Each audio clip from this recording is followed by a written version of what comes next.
how good is Manchester United's starting 11? How good is our squad? And where are the strengths and weaknesses for Ten Hag that might get exposed this season? That's what I'm going to run through in this video. I'm going to run through the starting 11, going to run through the subs for each position, the third person in each position, see exactly where Ten Hag has his strengths now that the transfer window is closed. Please do drop a like on this video. I've got 3 screens on the go, plenty to speak about. Give me 10-15 minutes of your time, and I think you will enjoy this one. Now, what I'm going to do, I'll tell you the structure of the video. We're going to take a look at what I think this was probably the starting 11 that Ten Hag had in his mind going into the start of the season. Then we're going to take a look at every single player inside this squad. We're going to add them to this, add them to the second 11, and then I'm going to speak about it. All right? Make sure you drop a like on the video. As I said, this is a cool one. Three screens on the go. Jeez. But look, I think this is probably what Ten Hag had in mind at the start of the season, right? He's got his new system in place. He's got a midfield trio there of Mason Mount, Bruno, and Casemiro, right? That is what Ten Hag envisaged as being at the start of this new high-pressing and intense United team. What's really happened is Casemiro's found himself extremely isolated because Mount and Bruno have been pushing up too far on their own. Okay, so there's a bit of a tweak and a bit of a change. We know what's happened there. We've got a certain new midfielder who's going to be coming in. So I'm going to take a look at the squad now, and I'm going to have a look at this. It's safe. This is the start. I'm going to probably move players around from the starting 11 as well. I don't think that is going to be our strongest starting 11 between now and the rest of the season. Lots on the go here. 3 screens. Let me see if I can do this whilst live. One take. Well, not live, but you know what I mean. Recorded as live. Let's get this one on the go. All right, let's take a look at the squad because there's 2 keepers that come in, and this one's pretty straightforward. All right, we know exactly who our second choice goalkeeper is going to be. That is Bayindir. And we know exactly who our third choice goalkeeper is going to be. And that is Tom Heaton. And I actually think we look pretty good in that area. I think that as a set of 3 goalkeepers, they'll be decent. Now, Andre Onana, of course, the big problem that we might have is that he might be going to AFCON. And if that happens, then Bayindir is really going to be more important than maybe we thought this season. But I think Ten Hag is going to be pretty happy with the choices that he's got there. Onana, Bayindir, and Heaton. So let's move on and take a look at our defenders. And we'll start at left back, right? Let's go over here. Defenders. Left back, we've got Tyrell Malacia, who is the obvious second choice behind Luke Shaw, right? Malacia last season was a decent enough left back. I want to see a bit of an improvement from him overall. I think as far as his first season goes, it was all right, but I think he's going to have to give a little bit more. And in terms of the third choice there left, now actually what might end up being the second choice left back might actually be Diogo Dalot. Seeing that that's where he's played there. Obviously, we've got Diogo Dalot over here. Anybody else? So who am I kidding? This is what I mean. This is why I need that squad list up, because probably I completely forgot we got him. Right? This is more likely what you're seeing, right? I'm so glad I had this up. Otherwise, I would have forgotten that I would have completely forgotten that we signed Sergio Reguilon. But that's why you need 3 screens, ladies and gents. That's going to be our choices at left back. I think we've got good strength in depth there. We'll probably see Reguilon starting for the foreseeable future up until Christmas time when Luke Shaw comes back. And then Luke Shaw should come straight back into that team. And then conversely, we go over here and we look at right back. And we know exactly who the right back choices are. Anybody else? Brandon Williams isn't here anymore. No, not really. It's basically Diogo Dalot as the second choice right back. I think that gives United good strength and depth there. Him at left back against Arsenal, probably his best game of the season, best game in a while, and up against one of the best right wingers in the league, in Bukayo Saka. I think the majority of their threat came from Martinelli, not because Wan-Bissaka had a bad game, but they stacked it over there. So that's going to be our depth at right back. I think we're good there. Right, let me pull this up here. I think we've got good strength and depth there.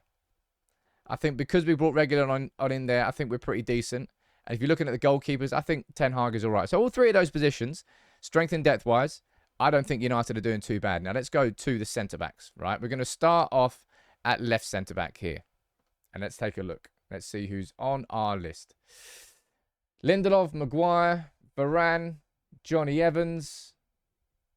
Well, I would personally say that the first choice... Oh, this one's quite difficult, isn't it?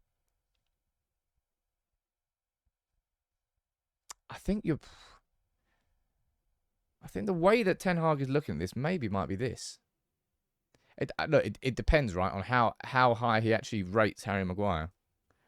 But you might do that and then see Maguire as the third choice behind both of those. I think probably not. I think realistically, you're looking at a bit of this, right? Lindelof as a second choice behind Martinez, and Maguire probably as a second choice behind Rafa Varane. I imagine that's probably what you're looking at overall. But I would say that's a weakness. If we go over here, we can make sure that we're not missing anybody from these options. No, I mean, you could get, what, Luke Shaw in as an auxiliary left centre-back when he's back from injury, but that's a problem. In my opinion, this is a problem, which I think we've already seen sort of exposed against Arsenal, but that there is going to become an issue for United when it comes to injuries and when it comes to the backups. I don't even think we've got a third choice there behind Maguire. You might look to the youth. You might look at Reece Bennett, maybe. Bit of a weakness there, in my opinion. I think that might come unstuck there. Moving on to midfield, though. We can be a little bit more positive about the midfield. Is there any players here that we've not included? All of you lads are on there. Aaron Wan-Bissaka, Alvaro Fernandez now out on loan. Brandon Williams on loan as well. Everybody in that first team squad there is in that squad that I've just done. We move on to midfield. And there's one player that we come in straight away. And of course, you know exactly who that is. Now, this is where it gets interesting because I know I've got this down as a starting 11, but I think we might see a bit of this. Right? This is what I imagine we'll probably see as a starting 11. More often than not. When we were speaking about Amrabat at the start of the season, I was looking at Amrabat as like an alternative to Casemiro. I think my opinion on that has changed. I think what we're looking at really probably is Eriksen as the main alternative to Amrabat, with Casemiro up there, and I would probably say Mason Mount down as an alternative to him there, and I would probably put Mainu in as an alternative to Bruno there. With, if I'm filling out these squads, I'm filling out these positions, I'm probably going to be putting McTominay there, and I'm probably, let's have a look over here. Let's bring this up again for you. Who have we got here? Van der Beek's not really going to be playing this. I think Van der Beek might even still get sold in before this video's even out. Hannibal, I mean, you can probably put Hannibal there. I imagine you could.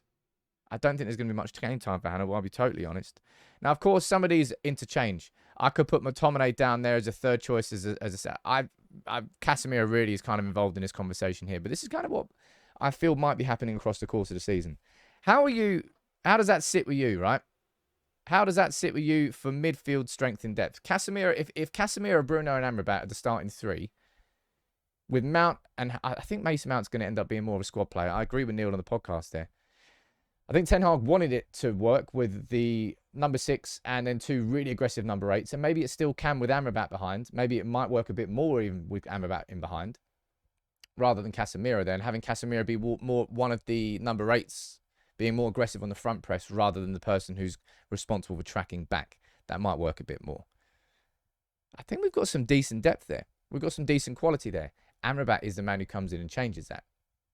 Eriksen may well be more of an alternative in the Bruno position rather than there as an alternative to Amrabat. But I'm looking at Amrabat and Eriksen as the 2 most likely players in our squad to receive the ball from our 2 centre-backs and bring it forward. Casemiro did that role against Arsenal, but I think that's pretty much because Amrabat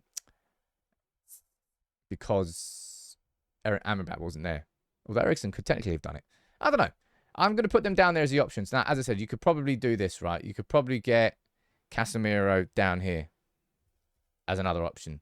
You could, if you wanted to, put McTominay down there as another option. All right?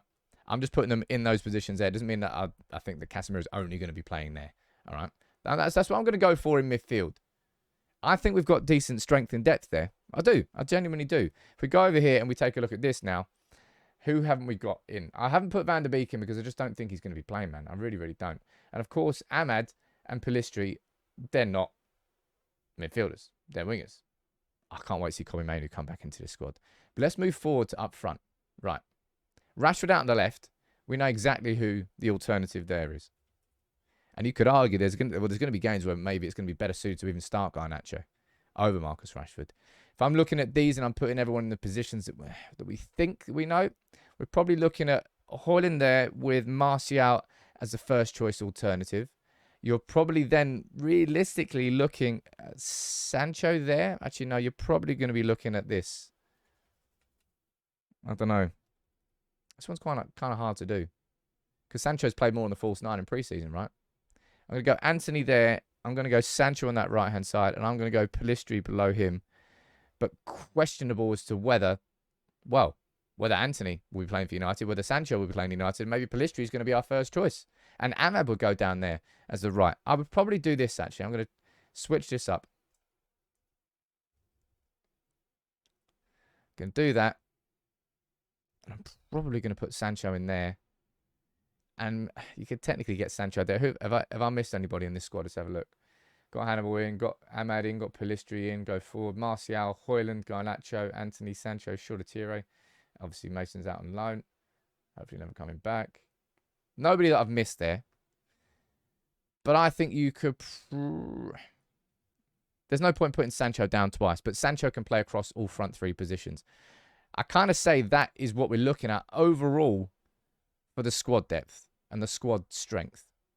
If I'm looking at weaknesses, big weakness, Højlund's going to be good, but I think if Højlund comes out, there's a massive drop-off.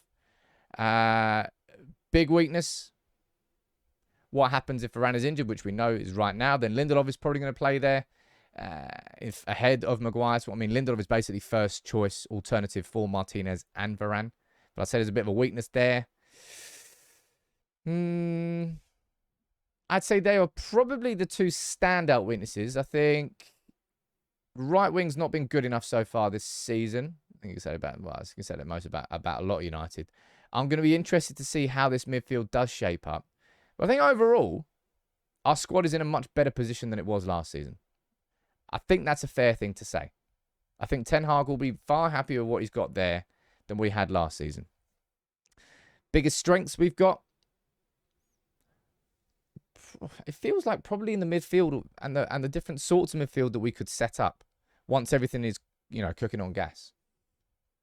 I think we're all right at left back now. We've got Reguilon in. Right back should be sound and decent with Wan-Bissaka and Dalot there. Centre back, I think we're questionable this season. I think we might have probably more problems at centre back than I think in any other position this season. That's just kind of what my spidey senses are saying. What would you think about that? Overall, what would you rate that squad strength and depth out of 10? What would I give it out of 10?